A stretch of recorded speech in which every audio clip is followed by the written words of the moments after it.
Firewood for sale, $75 a cord. Come by today, same place you buy your hay, on the corner of 190th and Tobacco Ave. If you pass the BP, you've gone too far. Mention this ad and we'll throw in a starter log while supplies last. And we're back. Let's go to our next caller. Who do we have, Dana? All right. Thank you, Dana. Walter, you're on the air. How can I help?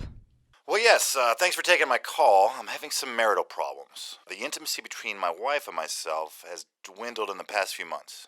So this problem started only a few months ago. Did anything happen during that time? Yes, actually, I've been relocated. Relocated? Correct. I work for a powerful agency. We dabble in politics, finance, entertainment, pharmaceuticals, agriculture. We basically have a long reach in every facet of society. Anyway, I was relocated from D.C. to Oklahoma 2 months ago.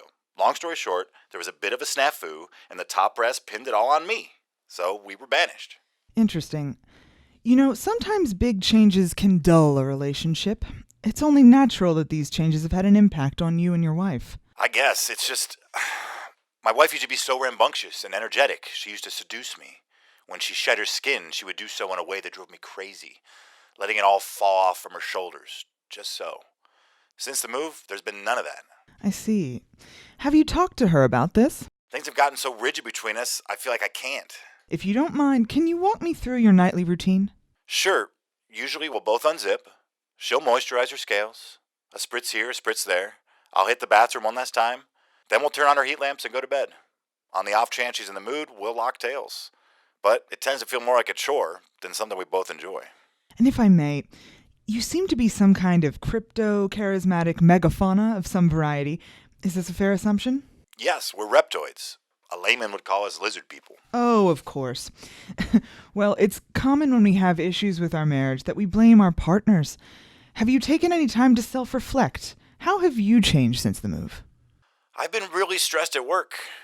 I'm basically fallen down the ladder and I'm having to start the climb to the top all over again.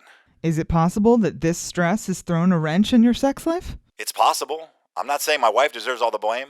I understand how hard it must be for her. We were part of the upper echelon. We were friends with incredibly influential people. The only people in Oklahoma who are like us are basketball players. A few months ago, we were at dinner parties and live sacrifices with folks that are working towards world domination. Now it's just reptilians whose primary focus is to throw a ball in the hoop. It's just not the same. But I'm really trying. I want to fix this. You seem to be frustrated with your new life. Of course I'm frustrated. I'm bored and I'm not having any sex. I could deal with one or the other, but not both. There's nothing to do here. We've eaten at all 3 Outback steakhouses. We've done it all. I see. You said before that your wife used to be rambunctious and energetic. Let's focus on ways to help her get back to that. My advice to you is to make her feel sexy again. You need to be the one to initiate. I have no idea how to do that. From what you've told me, you two don't veer off from your nightly routine too much. Well, it is our routine. We've become quite accustomed to it. Let's switch it up a bit. A slight change can freshen up a dull sex life. Maybe adjust your heat lamps, dial them up a bit. This will help her become more energetic, and it won't hurt you either. We could do that. And why don't you take over the moisturizing? Spray her down, rub it in. The contact just may cause a spark, and she'll love you hitting those hard-to-reach places. I guess I could do that too. I think you should give it a try. All right, I will. And what about foreplay? Married couples have a tendency to skip the foreplay as the years go by. It sounds like that may be happening with you. Foreplay? No. See, we belong to an ancient conservative species. The most foreplay involved in our lovemaking would be like me biting her neck to keep her stationary. Do you bite her neck anymore? Well, there's really no need for that. We've been together for 16 years. She's not going anywhere. Now, just because she's not going anywhere doesn't mean she wouldn't enjoy you biting her neck. It lets her know you're still engaged, that you still enjoy her. Make her feel wanted. That makes sense. It's just, we're good at what we do. I typically hook onto her the same way each time. It's what we know. It's fine. And so is Outback Steakhouse, but after the 3rd time in 1 week, fine isn't good enough.